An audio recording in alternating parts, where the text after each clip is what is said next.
Welcome back mga kaaldab. Ito na naman po ang inyong lingkod, si Mr. Destiny. At syempre panibagong update na naman po tayo. Panibagong mga kaganapan po sa social media, sa Instagram, sa Twitter, sa Facebook, at sa X. Ito yung mga ebidensya at resibo mga kaaldab na pinanghahawakan po ng aldab. Ngayon kami po ang bida, kami po ang malakas, kami pinag-uusapan, mga ilang armin, kat din sumuko na sa laban, sinabi nila mga kaaldab o sinasabi nila na okay lang pagbigyan nyo na yung Aldab Nation kasi hanggang ngayon lang yan isang linggo lang yan, dilipas na rin yan, mawawala na rin yan, hindi na yan pag-uusapan. Anniversary lang nila, kaya ibigay na natin.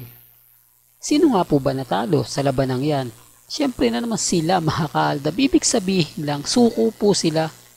Ibig sabihin lang na lahat ng mga sinabi ko at mga pinaliwanag ko, totoo. Di po ba? Kasi kung sa palagay nilang mali tayo, tama sila, sa tingin nyo, titigil po ba? Hindi, mga kaaldab. Sabi ko nga po sa inyo, masaya po ako dahil ramdam natin ang presensya ng Aldab Nation. Ramdam natin na talagang tayo po yung malakas. Tayo po yung kampante. Tayo po yung matatag. Bagamat marami po silang kwento na sinasabi at pahayag, okay lang po yun. O bang importante lang naman po, maging updated ka. Importante lang po kung ano yung mga nababasa mo, nakikita mo, napapanood mo sa Instagram, sa Twitter, sa Facebook, okay na. Hindi po ba?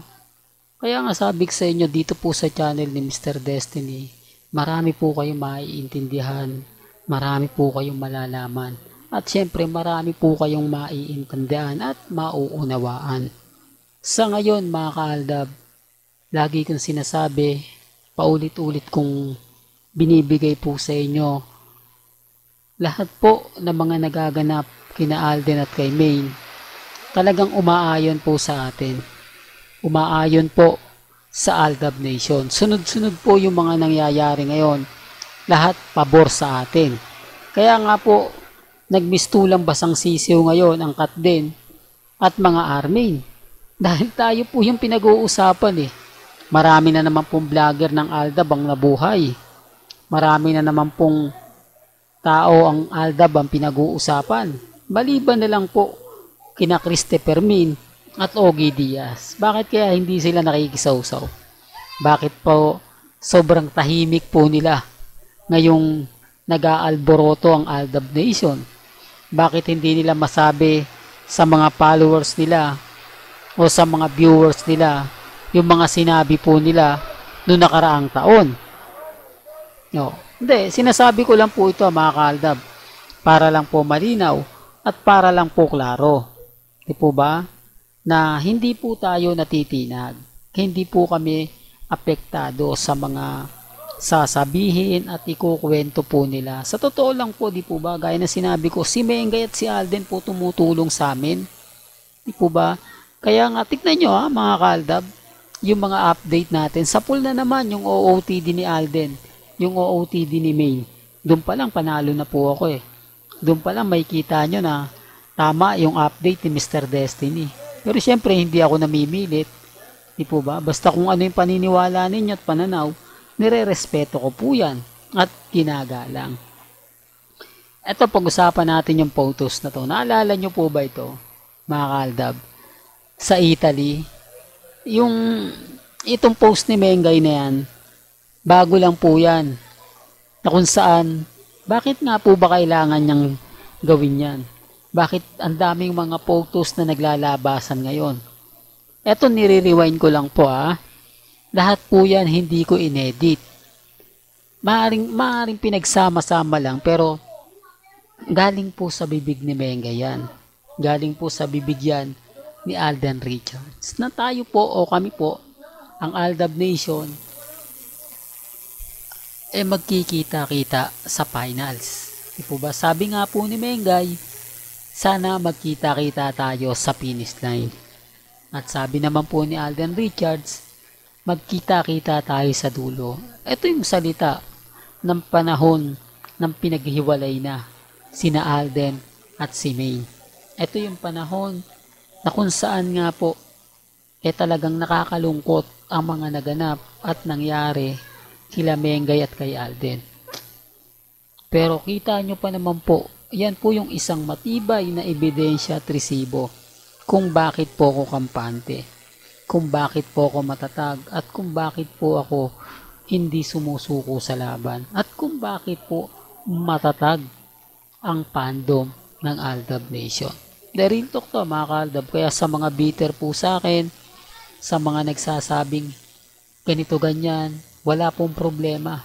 Importante lang naman po makapagbigay, makapaghatid ako ng mga update sa mga mamis, sa mga titas, sa mga senior.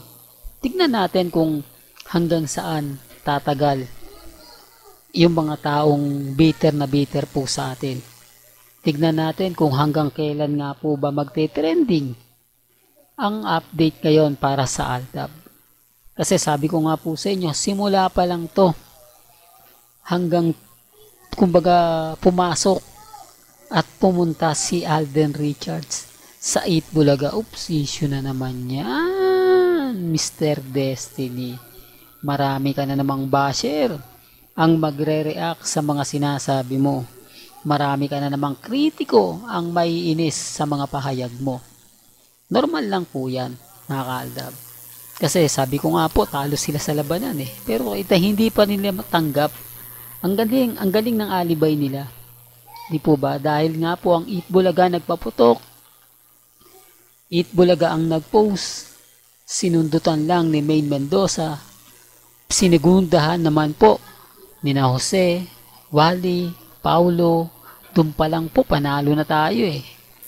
Doon pa lang ramdam mo na sina Jose, Wally, Paulo, wala na, di po ba? Kumbaga sa boxing tapos na, may nanalo na. Pero syempre, sabihin nila, hindi, wala naman si Alden eh.